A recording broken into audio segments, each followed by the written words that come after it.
Hello, everyone, and welcome to Nails and Beauty Talk. I am your host, Asia the Bird. To have a very special guest with me today, she is the Kawaii Queen of Toronto. She is a nail artist. Please welcome Nail by Rarri. Hello. Hello, Rarri, and welcome. Hi. Hello. So I want to go ahead and get started by asking where you're originally from and tell us a little about your upbringing. Yeah, absolutely. So I'm from Toronto. My whole family is actually from Argentina. Mm-hmm, So they immigrated here just a little bit before I was born, mm-hmm, obviously, to give us a better life. Um, yeah, I was raised solely in Toronto, but after my parents had a bit of issues, so they did end up divorcing. And then my father went back to Argentina, and my mom ended up raising me and my sister by herself. Um, mm-hmm, yeah, it was challenging, but she was mm-hmm, also very religious. So we had very mm-hmm. different, like, it was tough. I'm not gonna say it was easy. We definitely had like Right. very controversial different opinions, but yeah, no. What else can I tell you? Yeah, no. Went to school. I never went to university, but Mm-hmm.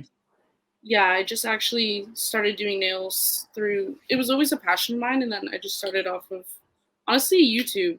YouTube taught me everything Yeah. I know and a lot of practice. So yes, Mm-hmm. that's how it all started. But yeah, What was like your school experience like? High school, college. Like, what was like the school experience like? um, so it's gonna sound like I only have negative things to say, but my high school experience was okay. It wasn't the best.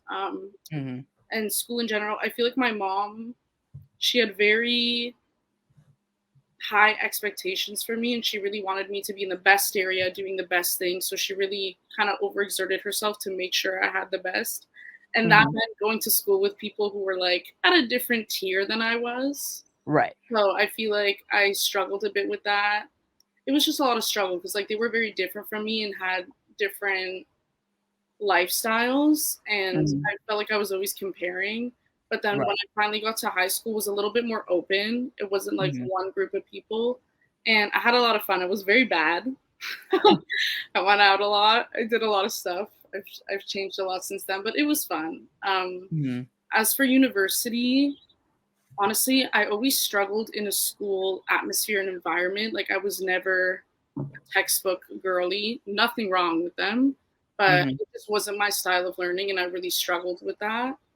Mm-hmm. Um, yeah, and I also have like a memory working disorder, which Mm-hmm. is fun. So yeah, I just struggled. I needed a lot of repetition and things to stick. So I wanted to go to school, but then right when I was actually about to apply to go to university, well, not university, sorry, college, um, Mm-hmm. COVID hit Mm, strategically, and I mm, actually just ended up not going. And my life did change drastically because my mom also did get very very sick, and she was like our rock kind of in Canada. All of my family is back in Argentina, so me and my sister had mm, to take care of her full time, give her treatments, take her to the hospital, like do all of that. And honestly, like school just wasn't really in the picture, and I was like, I need to figure out something fast so I can mhm, start making money, and like also so that I'm not miserable, because I just knew like being in a cubicle 9 to 5, like it's just not going to work for me.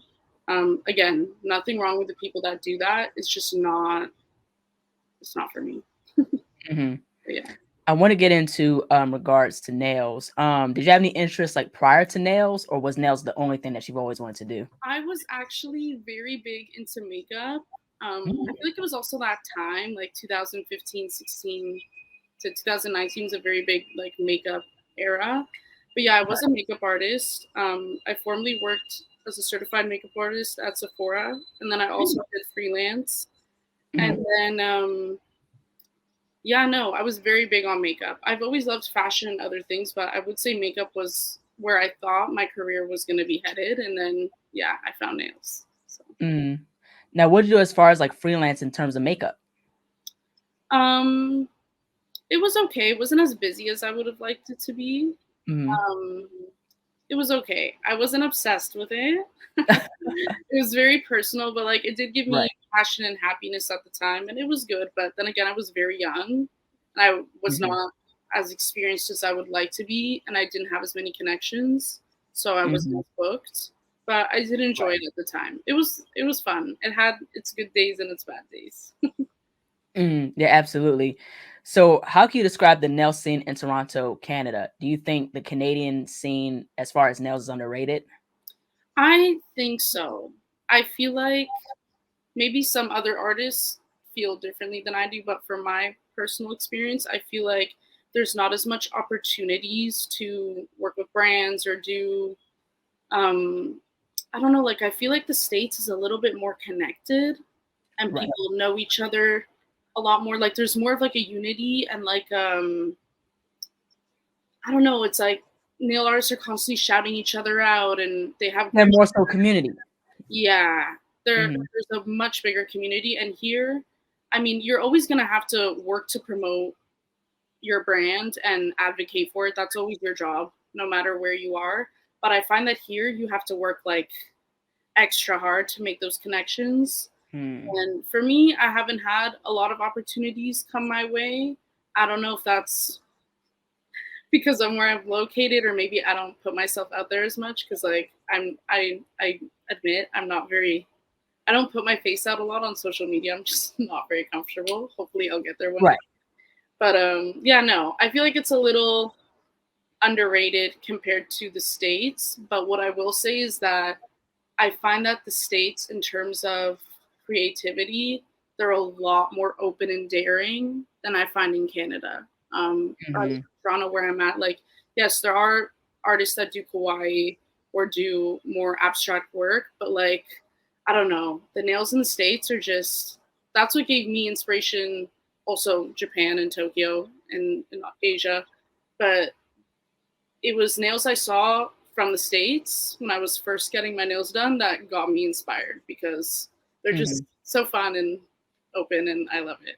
Yeah, it's pretty interesting how like you get inspired by like different areas of the world. Like that's something with me. Like, I didn't feel like nails is like big as it is now, like in the States to a certain extent. Right. And the thing is, like, I took inspiration from like getting into nails was because of looking at nail artists from parts of Europe, or like parts of, Yes, like how you said, Japan, everywhere. and things like, yeah, everywhere. You know what I mean? So you see other parts of the world that's like their technology is more so ahead, or more advanced in a way, especially with their nail artistry and just the level of artistry that they take their stuff, to, as far as like, the nail shapes, and Yeah. especially in Europe.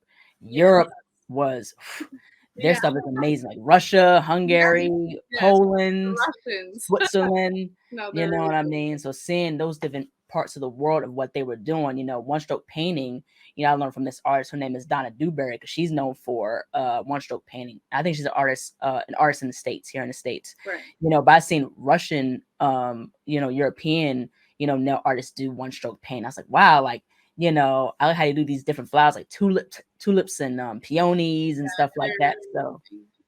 It's, yeah, so it's really, really cool to see where you can get inspiration from all parts of the world. it's true. I agree. Yeah, absolutely.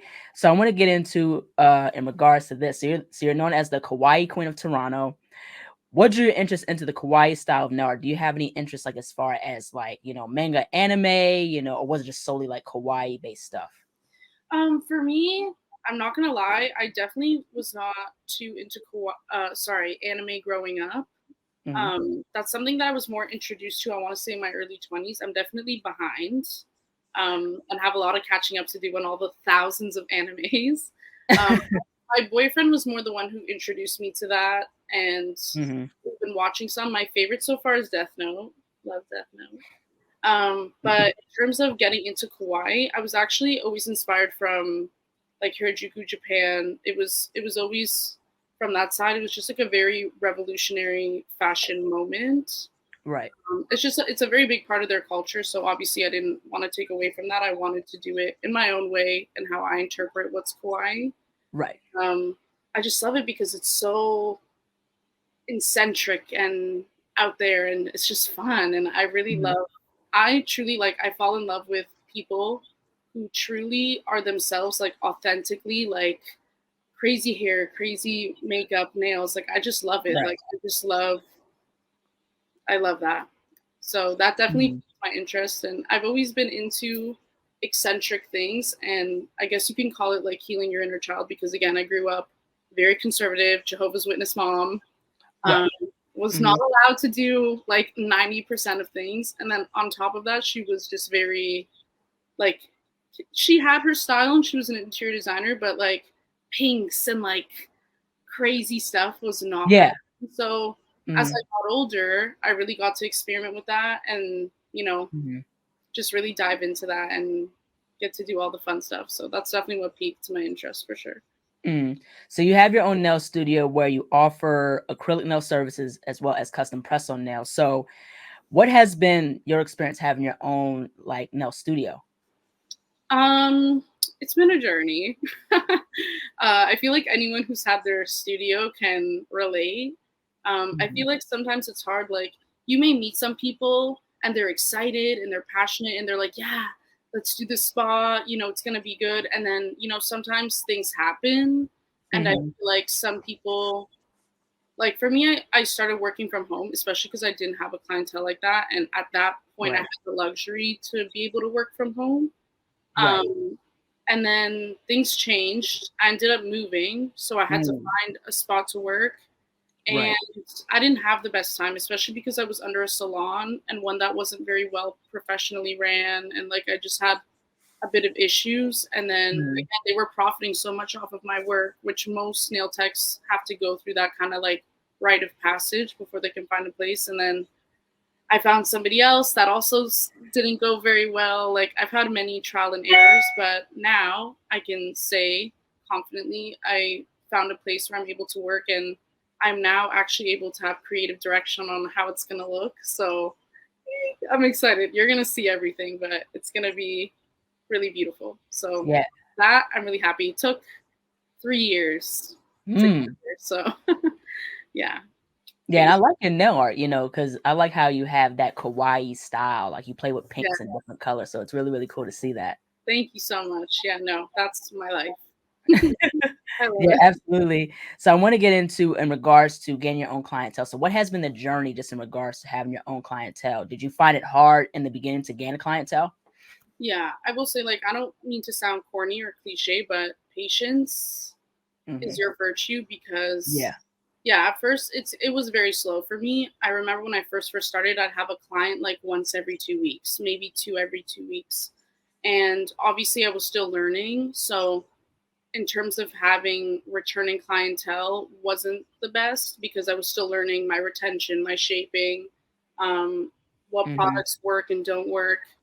And Hmm.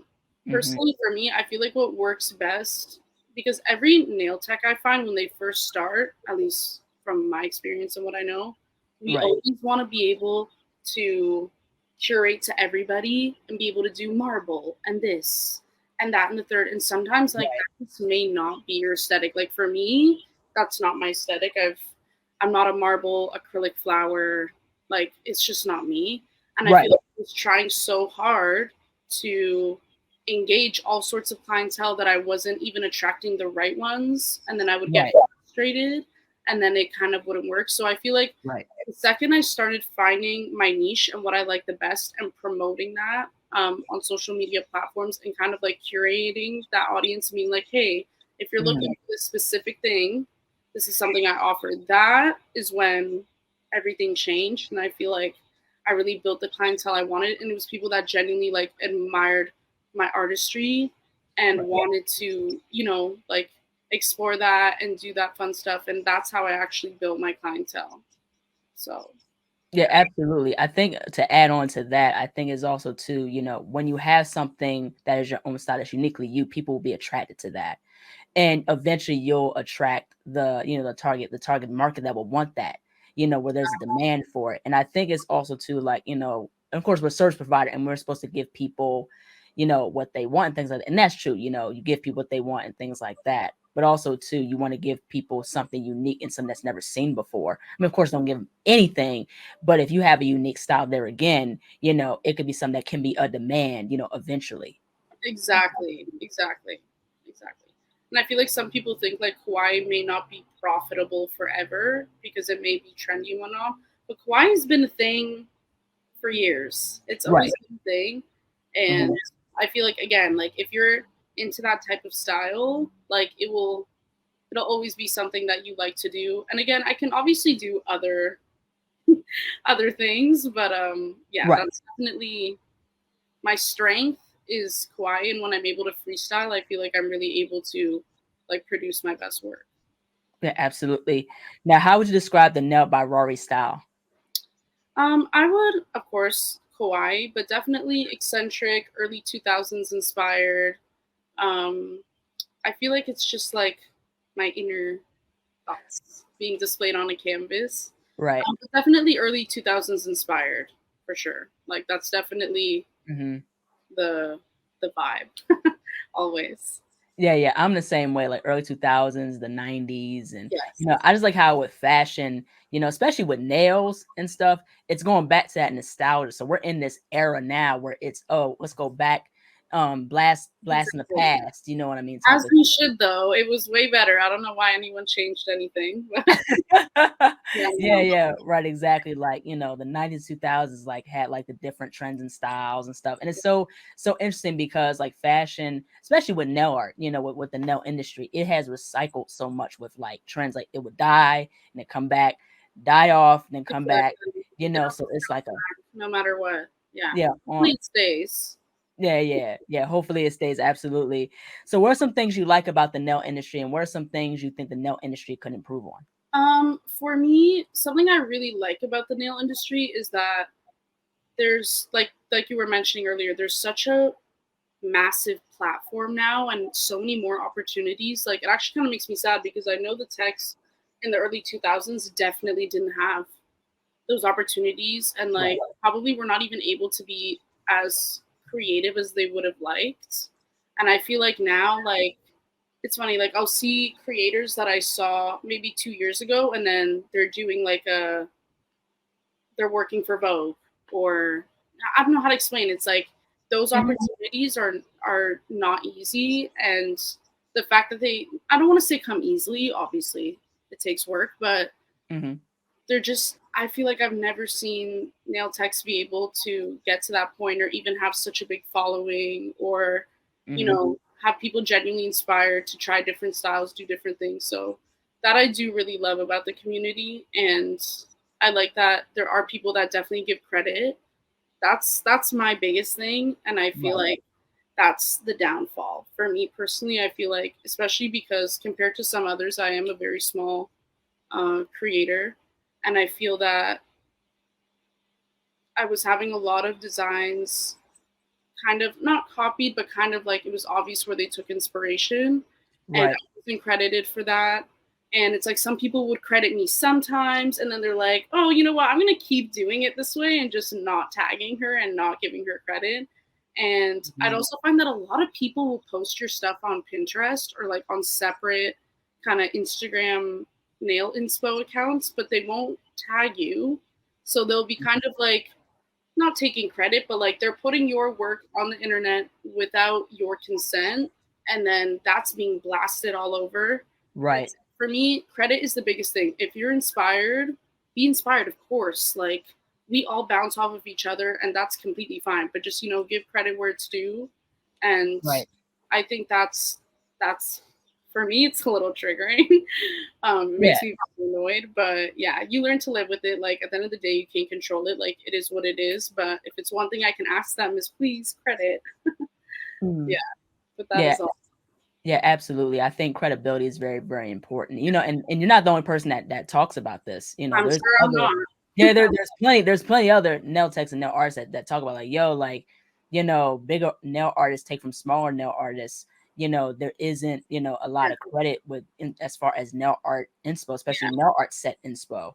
And I think that's definitely important. If you grab inspiration from somebody, in terms of a nail set or a certain design, you definitely want to credit that person where you got it from.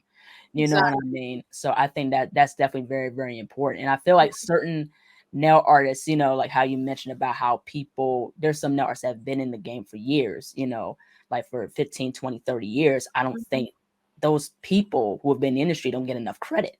Of course not. You know what I mean? So I definitely Exactly. also as well, to really, really give shine to people like Spifster and, the editorial note Gracie J and some of the other people that have been in the industry, for a deal of time. Same thing, Charm by Sarah, I can go on and on. Some of these people do Right. deserve more of their credit, especially Bernadette Thompson, who created the Money Nails. She's a black nail artist. She's been in the nail industry for 30 years. So I don't think she's given enough credit, so definitely credibility, absolutely. Exactly. And I just don't think like, especially now, like we're in that time where we can change that. So like let's not consistently repeat it time and time again. It's just not fair. And yeah, Mhm. I 100% agree. Like credibility always. Yes, For absolutely. So what are some of your favorite nail products to use for like nail services and nail art? For me, since I am usually like 90% of the time doing acrylic nails, I do really like Valentino Mhm. and I want to say not polished. Those are like my staples for sure. I definitely use them consistently. And Mhm. then a brand I have been using, they did reach out to me, but I'm not saying that just because they reached out to me.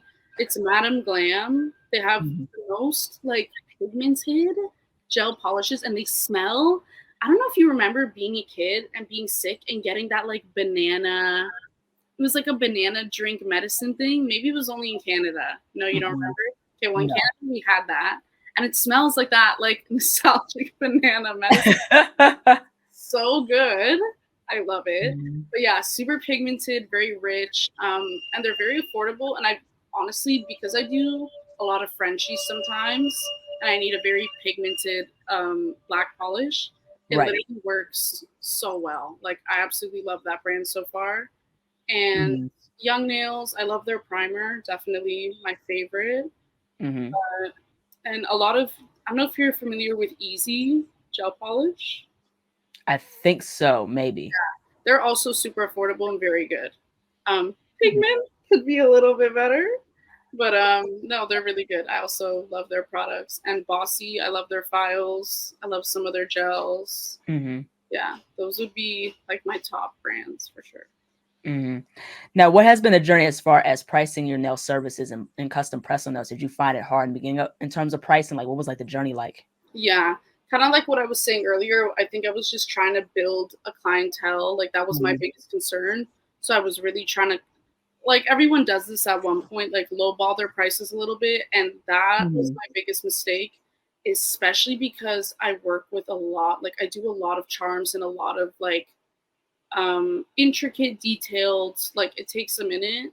Right. And I kind of wasn't seeing a profit from that, but I just really wanted people to do the kawaii nails and start getting into that. So I feel like at first it's wise, but after a point, like I just really wasn't seeing the profit. And again, I was attracting a clientele that I was not happy with, Right. and I feel like they didn't really value my work. They just wanted like, what's the cheapest price for this amount of charms, and Mhm. and that kind of made me feel bad as an artist and didn't really make me feel Mhm. motivated or passionate.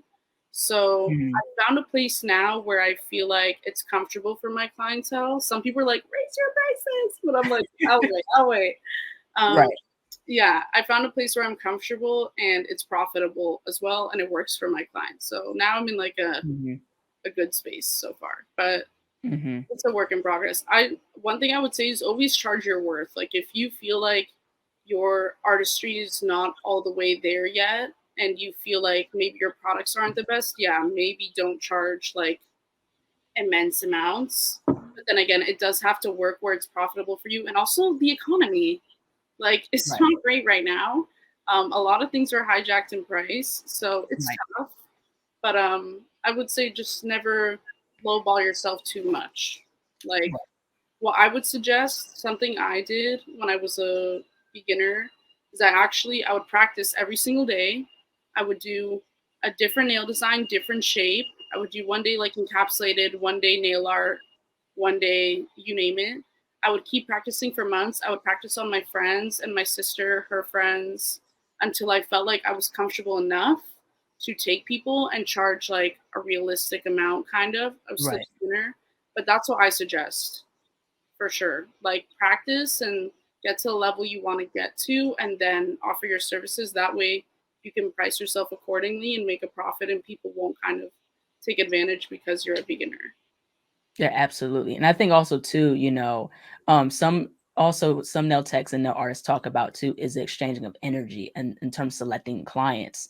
And I think that's a very interesting point, but a good point as well, because you want to make sure that, with the energy is a positive energy between you and the Exactly, client. of course. So I like how there's more talk to that as well.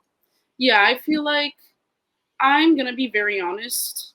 I am able to have very open conversations with my clients. Like I feel like 90% of the time we're trauma dumping and like talking about everything.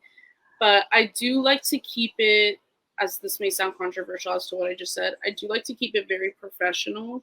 Like I Right. feel like at the end of the day, they're coming to you for a service and you need Mhm. to keep it that way. You know what I mean? Like there's Right. obviously people that we're not going to match energies with, or they say something controversial or political that I may not agree with, or Right.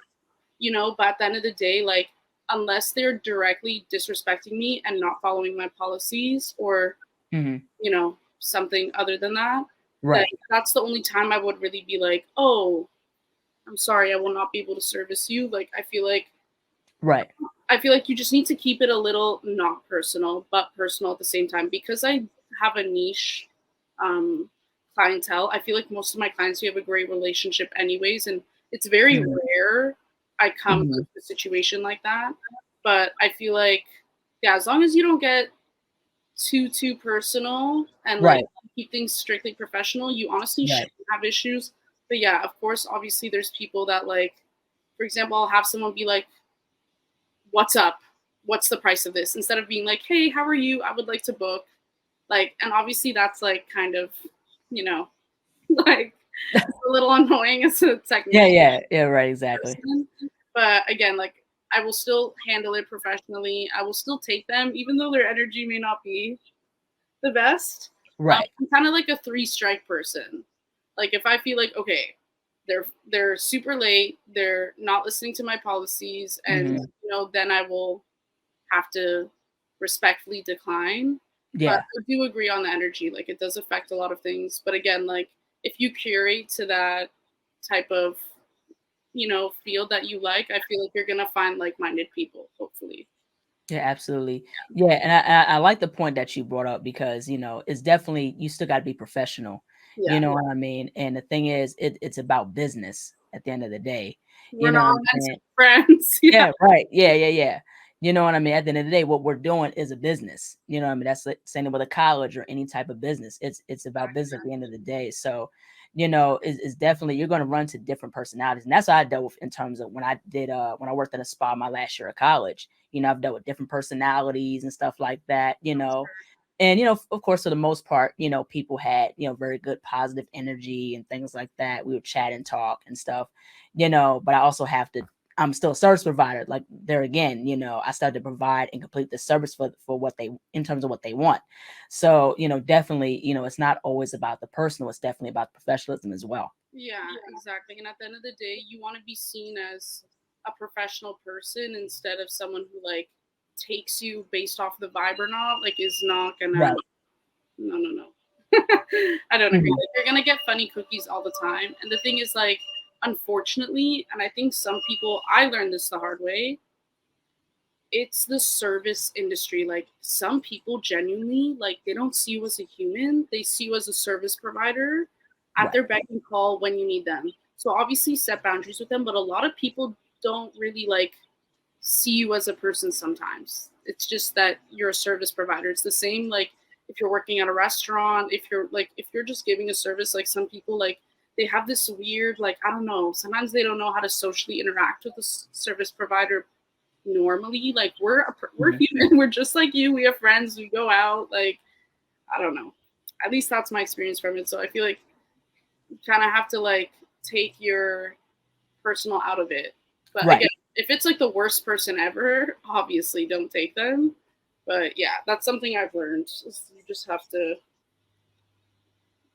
navigate it wisely. Obviously, listen to the red flags. But yeah, Yeah, absolutely. Yeah, navigate and maintain professionalism. yes, Absolutely. yes, Yeah, yes. absolutely. Now, where do you see a nail career in the next 5 years?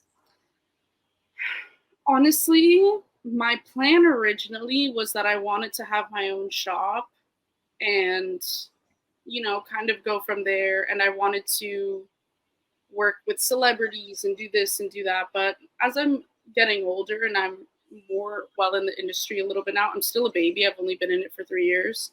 Mhm, At least for me now, I don't know if I want to exactly open up a shop. I am in some way running a shop where I'm at now. It's the first mhm, level is the hair salon, and I work.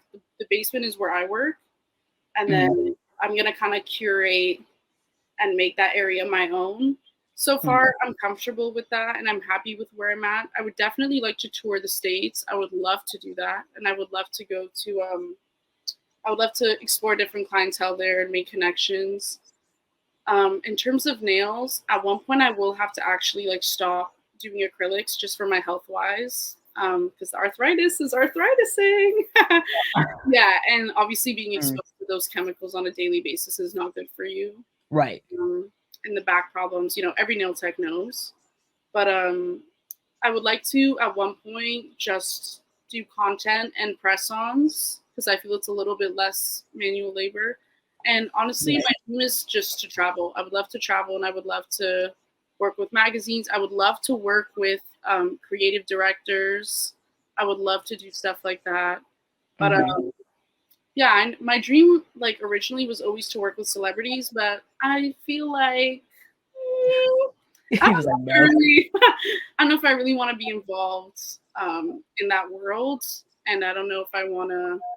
I don't think I can keep up with the demands, and I would an opportunity would be nice, and I won't deny it, but I don't think that's like my end goal. I Right. think and truly, honestly, I just want to travel, live my life, and like I love nails, and I'm very passionate about it. It's definitely something I want to keep in my life forever, but Right. I don't think I want it to be like completely running my life, kind of like it is now. Right, right. Mhm. So yeah, I'd like it to be at a comfortable length, comfortable distance where I can still do it, be fulfilled. I'd still do friends and family and like very like clients I've had since day one. But Mhm. eventually, I'd like to transition a little out of doing Mhm. this, but Mhm. still doing them, but just not like as much.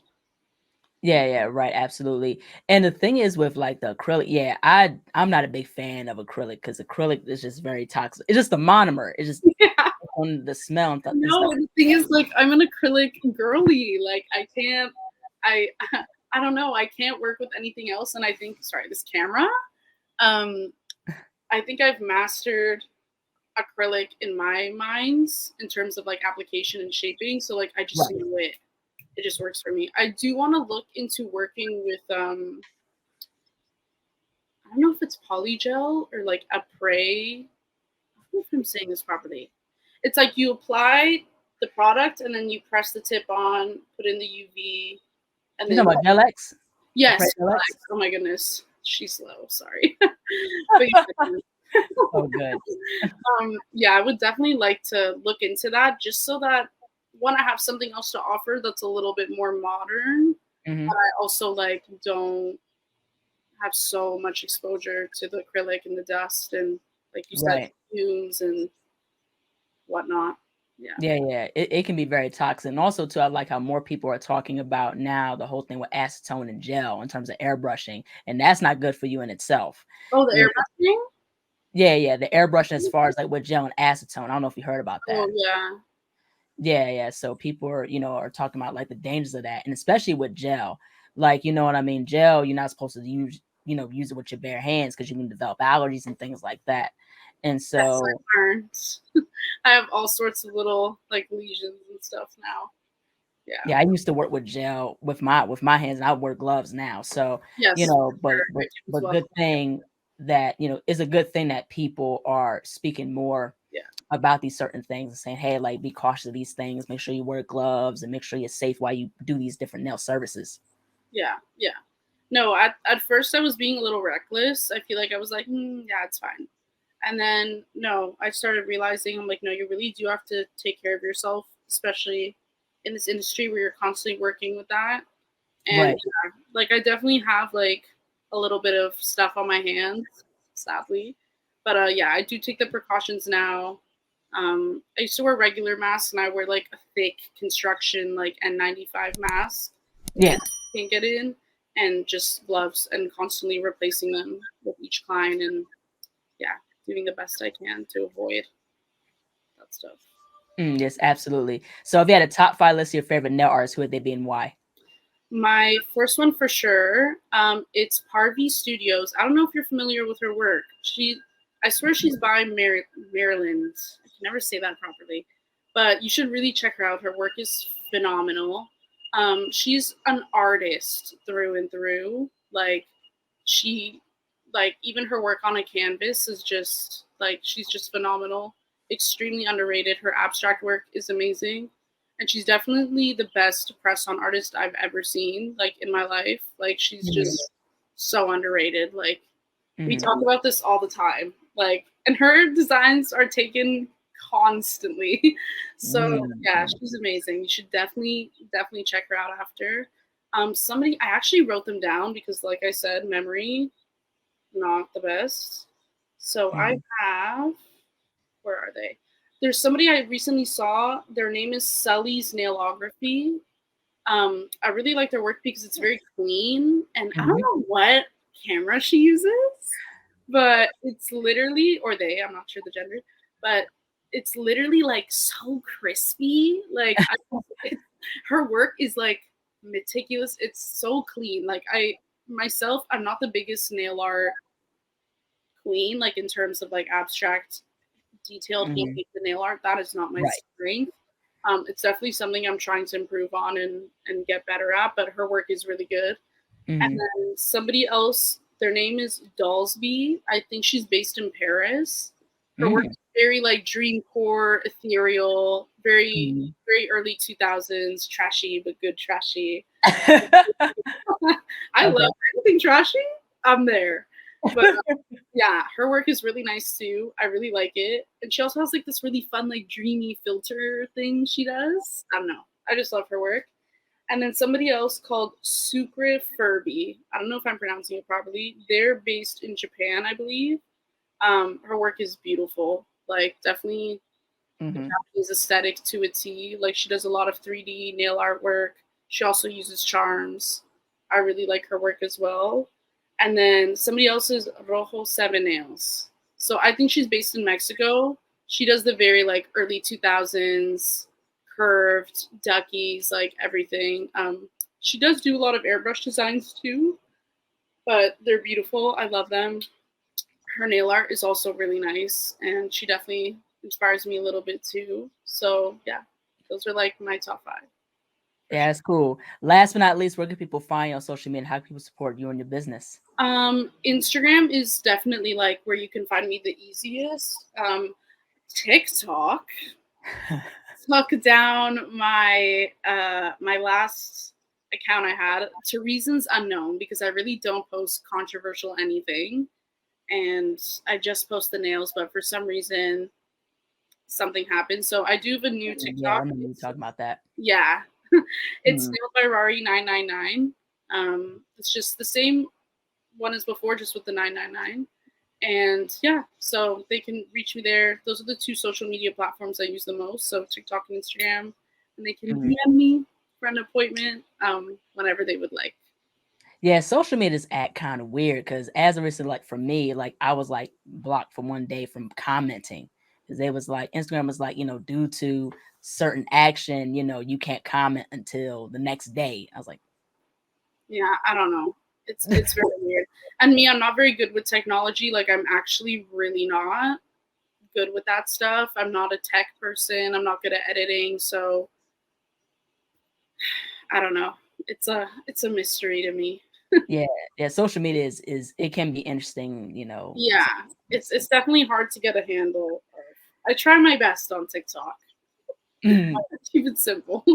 Yeah, yeah, right, exactly. Well, thank you so much, Rory, for jumping onto the show. Your work is Thank you absolutely so great. much. I found out about you on Instagram, and I was like, I want to definitely highlight, other nail artists from Canada because, there again, I don't think that, Canadian nail artists are highlighted enough. So, definitely thank you so much for coming onto the I show. appreciate that.